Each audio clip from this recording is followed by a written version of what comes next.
C'est un site patrimonial sur les hauts de Saint-Dié-des-Vosges, avec la petite chapelle Saint-Roch du XVIe siècle qui surplombe la ville. Mitoyenne une maison avec ses jardins privés que le couple de propriétaires Jean-François et Marie-Noël Riotte ont choisi de partager depuis une dizaine d'années via une association en proposant de mai à octobre des animations diverses, concerts, expositions, conférences et autres rendez-vous gourmands. On avait refait la chapelle et donc c'était l'histoire du patrimoine.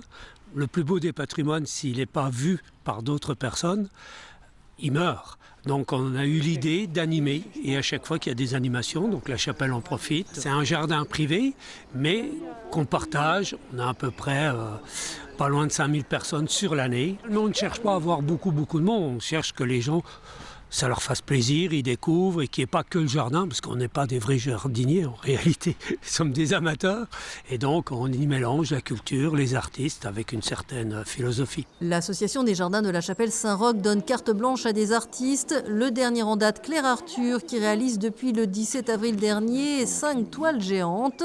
Cet habitué des grands formats en atelier travaille ici à ciel ouvert.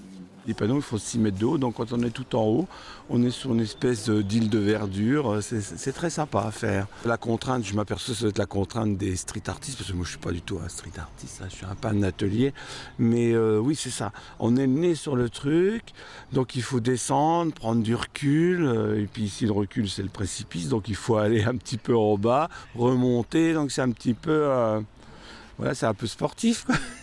L'artiste peintre spinalien est venu avec ses couleurs et son imaginaire pour illustrer le thème du cirque. Jean-François m'a dit qu'il voulait faire quelque chose autour du cirque. C'est le point de départ. Après, moi, je suis toujours un peu des personnages grimés. De toute façon, c'est toujours le cirque. Alors, ça me contraint pas trop. Roman et Mathias, les petits-enfants des propriétaires, auront eu la primeur de découvrir les toiles. L'association souhaite garder la surprise pour le vernissage le 6 mai. Les inaugurations, vous savez comment c'est, ça revient toujours un peu sur le même principe et on a voulu changer.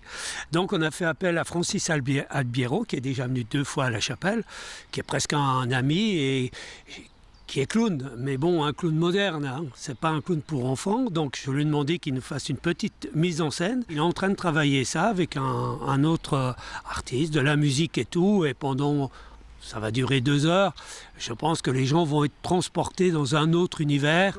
Culture et nature s'entremêlent. Les tableaux immenses et fabuleux de Claire Arthur resteront 2 ans dans les jardins de la chapelle Saint-Roch.